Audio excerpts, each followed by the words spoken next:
Okay, so my name is Laurent Langlais. I've been lucky to be initiated to both the Western and Eastern side of metaphysics, traditional Feng Shui, four pillars, Chimanduja oracle, and those kind of things. And I've discovered that they all form a very comprehensive system that you can all use them all together rather than separate those branches of metaphysics. So that's what we are going to see today, how you can replace Feng Shui into a context of greater Chinese metaphysics traditionally, how it was done in the past, and how you can get maybe more out of it by using other methods to branch out. Okay, so this is a traditional Chinese expression, okay? But Feng Shui is the third one, and it's part of a system with many different factors, all right? So some people say this is in order of importance, some other people say it's just a random order and they're all equally important. But you can see there is destiny, fate, Feng Shui, karma, and many other aspects, education, name, and so on. So if we review them one by one, do you understand, for example, the difference between destiny and fate? In my opinion, destiny is the meeting of your own decision on your birth tendencies, and just your birth tendencies, your playground in this lifetime, is the fate, okay? So destiny is fate plus your own decision, all right? So it creates something else, because inside the same playground, with the same type of chart, for example, astrological chart at birth, you can have different direction due to your free will, okay? So that's the meeting of fate and your free will, it's destiny. Feng Shui is obviously a very important aspect, so that's something we will go back to. But you can see also karma. After I've called this presentation the three luck on the Taoist view on life, but to be clear, it's not strictly a Taoist system we're speaking about here. The three factors in your life are a Taoist notion, but when we are already talking about karma, it's notions which come from Chinese philosophy, which are not strictly Taoist, okay? So there are other aspects of Chinese culture here. Education, so for example, if you're born a bit poorer than your neighbor or in a struggling country, or maybe with some disabilities on aspect like this, through education you can raise above those difficulties, all right? So education is seen also as a very important aspect to change your life. But you have the name. You might know that traditionally Chinese people go to see an astrologer, someone versed in metaphysics, to choose the name of their kid. All right? It's not chosen randomly. It has to do with the day of birth and so on. So it's considered a lucky or unlucky aspect as well. In Western numerology, that's something you can do as well. Physiognomy, so that's the face reading, very interesting form of Chinese oracle. Respect for the gods, so depending on your belief, if you start to cultivate, you might get more out of your life because you're helped by the other realm. Befriend of honorable people, always good, you know, so go to networking event with a lot of rich people and make friends with them. Always a good recommendation. Yes. Self-cultivation, so even if you have a good start in life, you might want to cultivate and get more, you know, meditation, doing good deeds and that kind of thing. We'll go back to this. Good choice of career and spouse. So that's also a very good recommendation. And I think it's linked to befriend honorable people, you know, so do your best and try to find a rich husband or wife, you know, that would be a good recommendation. Welcome the auspicious and avoid the inauspicious, that's also a good recommendation. If you see it looks dodgy, don't go there, okay? Right. Okay, so this is the Chinatown Gate in Vancouver, where I used to live. Gorgeous city with very interesting Feng Shui. But it's to show you that very often the Chinese gate, either in Chinatown or temple, they have 3 doors, or they can have 5. So the 5, I'm sure you can guess, it's related to the representation of the 5 elements. But when it's 3, it's actually to represent those 3 factors in your life, those 3 realms, 3 lusts, okay? So it's not something which is an add-on, you know, to Chinese culture or philosophy. It's actually very rooted in their thinking. Okay. So what are they? So here I spill the beans. It's heaven, human, on earth. That's the three traditional realms in Chinese metaphysics. Do you have any idea about what the heaven, human, on earth realm are? What could be heaven, for example? It used to be a London nightclub, but not only.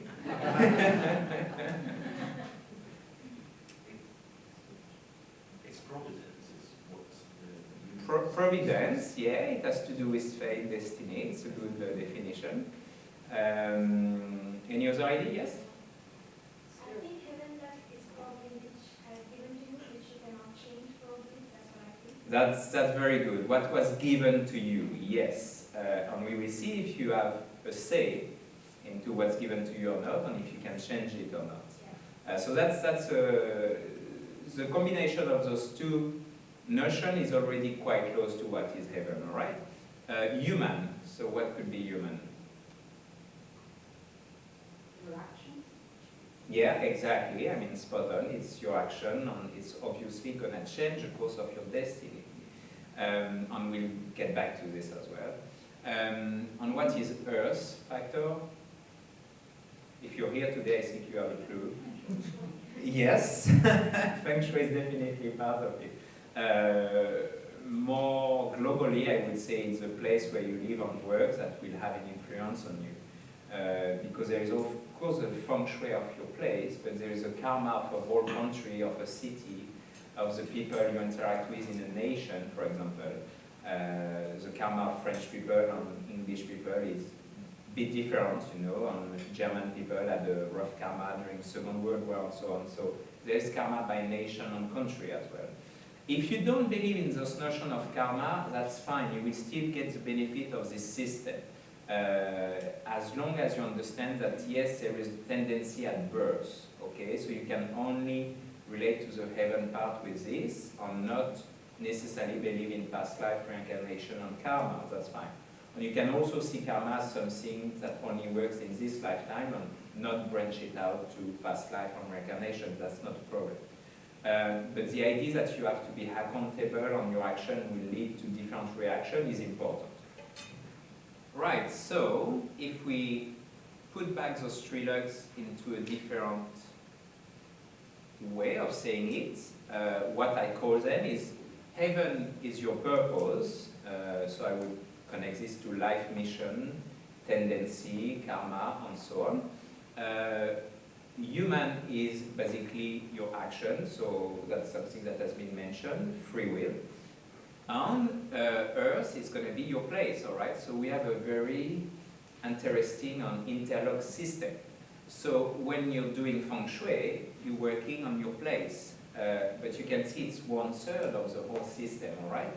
It doesn't mean you won't get benefit from Feng Shui using it alone. You will always get benefit from Feng Shui because you're at a different level of awareness and you're already changing something in your destiny. However, we can see that different people react differently to Feng Shui. Some get very fast results, some get slower results, and this seems a bit random at first. We're scratching our head and thinking like, why does my neighbor who has the same house facing and so on, making a lot more money than I do, or things like that. When it's, for example, the same layout, same flying star, how does it come? Well, if you don't connect it to the fact that we have different heaven luck and different actions that brings different outcome, it's hard to explain. So the same Feng Shui, same row of houses or business, same facing, same layout, same flying star, same construction, for the building, same color even, but with different people inside will bring very different outcome. So you always have to connect Feng Shui to the people who live there, okay? It's a bit, we can say there's good or bad Feng Shui for structural problems.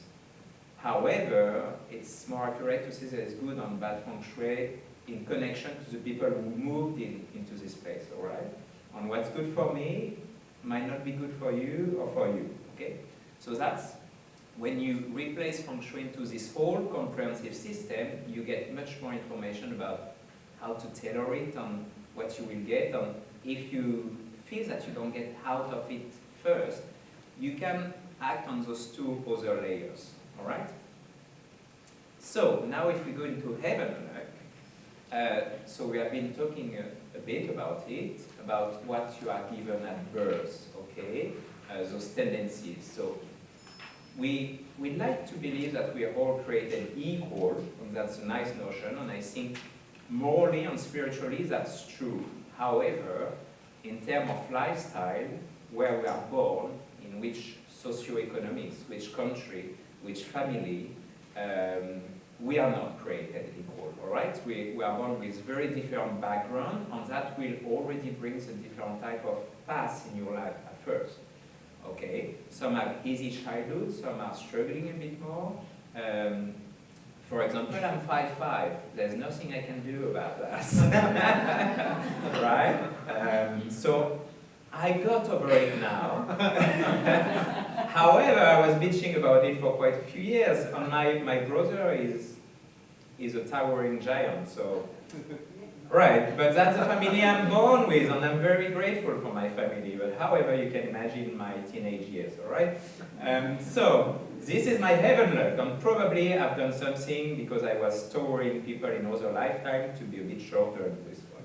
So now you're gonna learn modesty. And learn modesty when you're a French guy. So, you know, as they say, hey, you're already French, you're gonna be cocky or arrogant, we're gonna make you shorter, okay? Right, so, fair enough, okay? So that's my heaven luck. But there is a wonderful, fantastic way to understand your heaven luck and to have a diagnosis of your tendency, because otherwise it's a bit random, okay? You see, well, this year I'm lucky, this year I'm not lucky, regardless of the Feng Shui, if you have done it or not done it already. But there is a tool of diagnosis, okay? So it's called the 4 pillars, the Batsu. And in the 4 pillars, there is one pillar you know already, okay? The one on the right side is your year of birth. So if you've been told before you're a fire dragon, in this case, an earth monkey, or wood rooster and so on, this is just your year of birth. This is one pillar. So doing prediction and profiling based just on the year of birth, we can all agree that it's a bit random. How many million people born as fire dragon or wood rooster will have exactly the same path on life, you know? It seems a bit random. Of course it has an influence, but to understand the path and possibilities of a person, you need to see the 4 pillars. So the 4 pillars are year, month, day, and time. And as usual with the Chinese way, it goes from right to left, okay?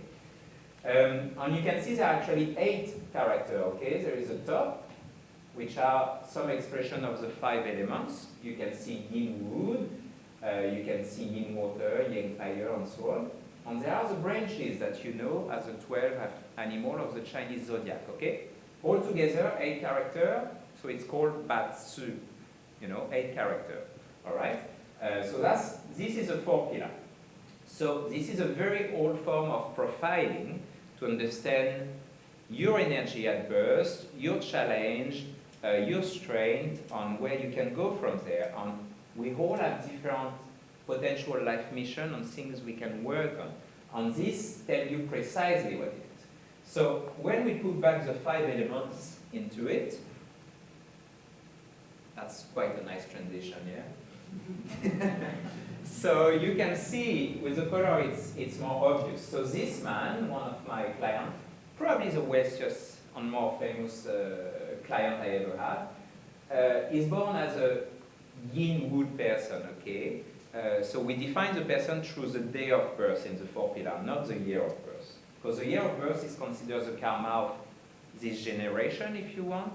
The year you are born into will bring a tendency which has to do with ancestor, and the group of people you are supposed to work with, but it's not the whole picture. So we start with the day. Yin wood person, and you all know probably the cycle of the 5 elements, all right? So he's actually fed by the water here, so that's quite good. His wood is quite strong. The fire next to him helping to express himself. and he has a lot of earth. Wood controls the earth, okay? So it means it's the money he can make. So this man can make very good money, and he has been making very good money for years. And he's a strong wood person. He's strong enough to make this money. However, he will have some challenge, like all of us. For example, he's born on a wood day. It's 100% wood. In terms of relationship, we would like to see him having some earth in his day of birth. It means he will have a good smooth connection, you know. So relationships are a bit more distant. He is actually a partner, but you know, it's not a very strong bond. So that's one of the things he has to work on. Other aspect is that because he's very long, elongated, he's a tall person, you can see the wood is growing strong. His lung, actually, you know, a bit struggling in his chest. So you can see a lot of things. You can see the career, the relationship, you can see the health tendency, and so on. So when we're going to connect it to the Feng Shui, we will have a tool of diagnosis which is very powerful. Right, and then you have the timing. So same chart, but he has what we call the luck pillar, okay? So from the example, from age 6 to 16, he was until under one period, then 16 to 26, and so on. So this brings timing tendencies. Of course, in Feng Shui, we always account for the timing as well. It's not just a place, it's a place in time connected to a person, okay? So with this, we can see that different periods will bring different outcomes and different focus.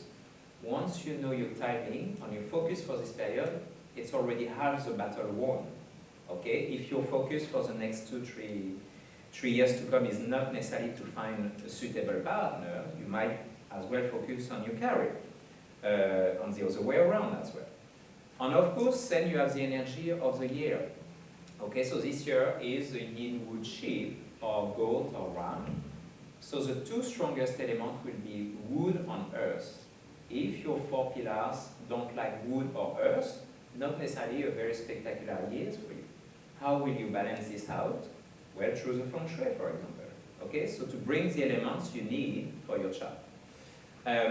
Right, so now we go into human luck.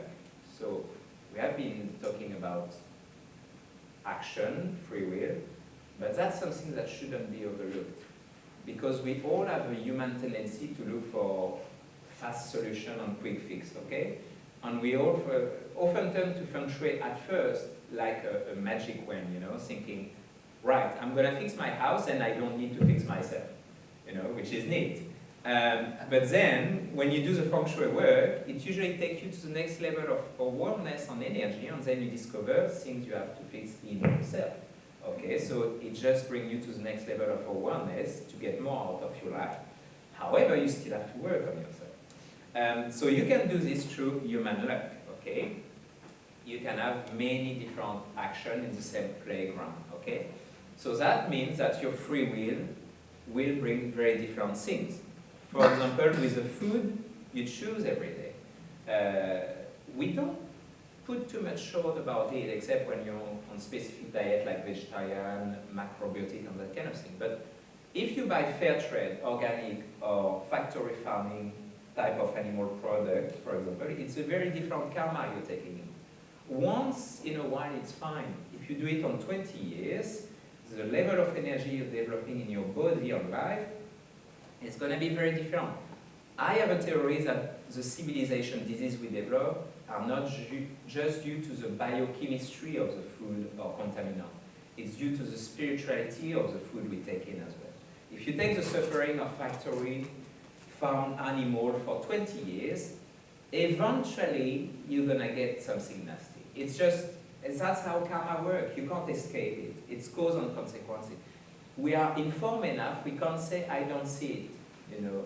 I believe if you're able to pay for this conference today, you might be able to put 50 pence more in a box of egg every day to get them free range of organic rather than factory farm. So this is a powerful choice, because if you do it every week for 10 years, that's a very virtuous karma you accumulate rather than a negative one. So don't, even if you have little money or time, don't believe your choice to change your karma are limited. They are not limited at all. you can change your karma every single day. The word you speak, the consumption choices you're making, if you buy fair trade clothes, for example, rather than something made in Pakistan by factory workers and so on, it's also a different dynamic. I know it costs more at first, but you have to see the bigger picture. Your life is going to be long enough that this action accumulates and creates something else because of this domino effect. Okay, so what goes around, always come around. If you think, that's fine, I can get away with it, maybe. But that's an 80-20% rule, in my opinion. Try your best into your food consumption choice and so on 80% of the time, 20% of the time. So you can date very good people 80% of the time and go for the bad boy 20% of the time. So that's fine. You get away with it. If you reverse this dynamic, it might not work as well. And then eventually we reach the part that you're all primarily very interested in here today, which is the earth work. So of course that's to do with your premises. Home or business, okay? So when we get into the Feng Shui part, Vancouver again, where I used to live, used to be just right here, on the left corner. It's to remind you that often with Feng Shui we focus on the internal layout of a place, but we have to remember that the external setup is first and foremost. So if you have a choice in relocation or choosing a new place, understand that choosing the right one with, for example, the right type of mountain or river nearby or road and so on will have a very strong influence. So macro to micro scale, okay? So first and foremost, the layout of the whole city. Then we can go into the internal part, and that's where it becomes very interesting. Now we connect the different type of factor on luck with the 4 pillars on the bad side. So I'm going to pass this compass around. This one is broken. It was my first one. But you can see the symbol here on the compass. So I don't think you need it. We're going to start over here. And then you're going to see something quite remarkable. Okay, so this is the backward. And you have the 8 directions that you all know. South on top for Chinese, because fire rays on top and so on. But you can see in each direction there are sub-directions, 3 of them, and they are called the 24 mountains.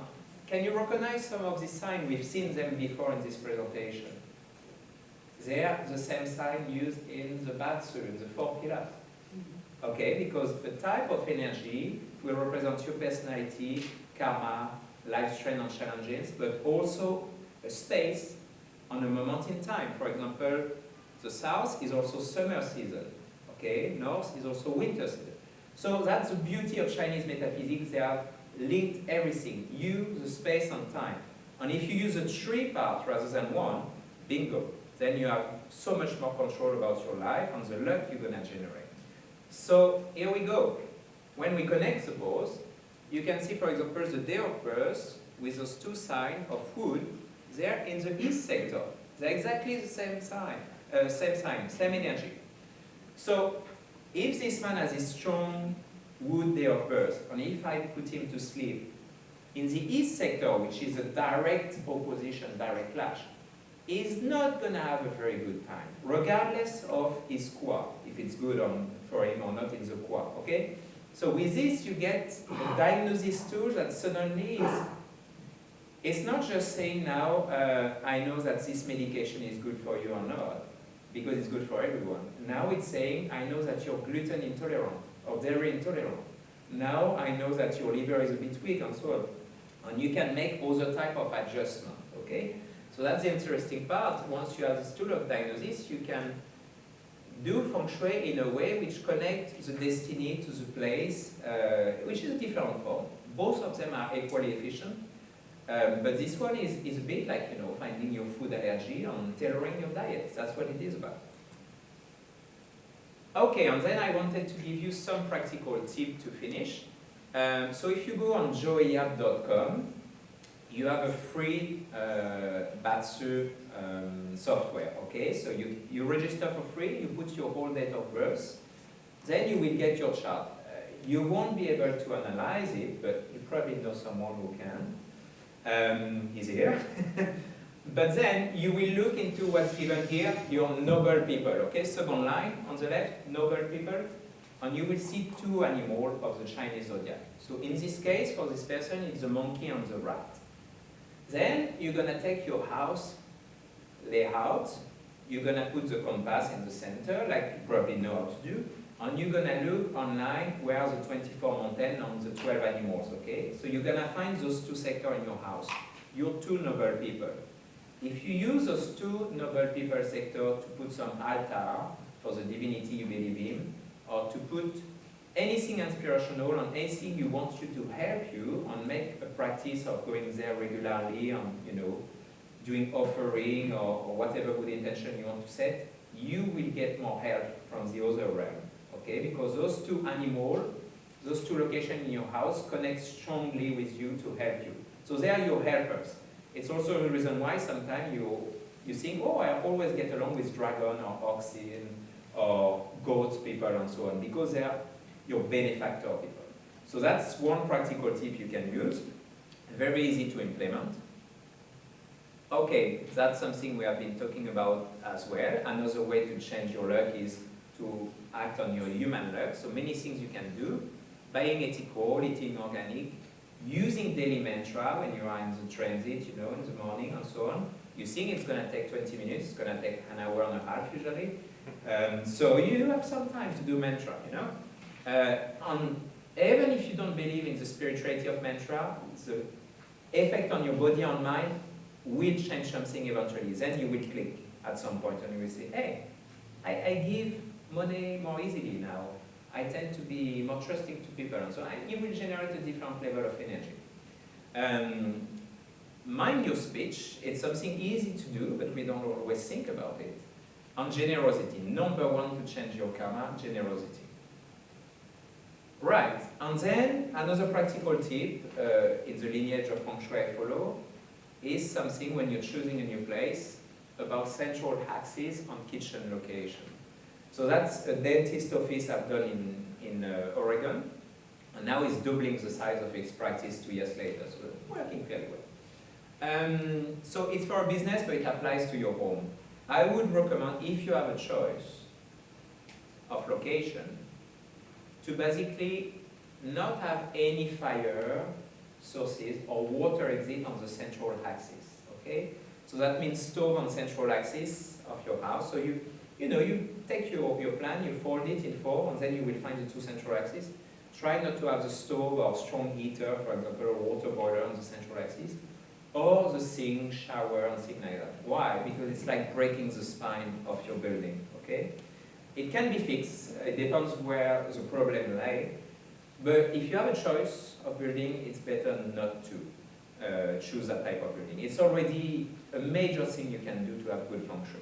And then kitchen location, I would recommend that you don't choose a place with a kitchen in the northwest sector, okay? Traditionally, it's where the heaven part lay in your house, okay? So it's called putting fire at heaven's gate, which means when you put a stove there, or even a water exit because it's going to weaken the metal of the northwest, your relationship will take a hit. It can be fixed, but it's a sector in your house you should try to protect as well. So those 2 practical tips, plus what you can do with your helpful people, can already give you quite a few options to improve your life. So, if we review everything, here we have the different aspects. Heaven luck, we can analyze, understand your life through the 4 pillars, give you your life mission, your timing, your suitable career, good timing to meet someone, and so on. It shows the tendency in your 4 pillars. Then, we also have the influence of the world. Different here bring different outcomes, and we have the karma, okay? Karma of place, karma of people, and so on. Human luck, your free will, your personal timing, on the new karma you generate every day, every decade, all right? And finally, earth luck, country where you live, in astrocartography, a form of astrology that gives you your strong line in different countries, you will see that different countries bring something regardless of the Feng Shui, even without doing the Feng Shui of your house already, because of your birth. Your living and working place and the Feng Shui you can do on this, all right? And all together we have this whole system that forms the you, okay? Your purpose, your action, your place, how they interact with you. All right, so that's it for the Trilux. My website is laurentlanglais.com. And then I also make profiling prediction every month in my blog, you know, based on the 4 pillars on the Feng Shui for the whole world, so you can see how accurate it is. And you know, if you have any question, you can drop me an email, but now is your time to ask me.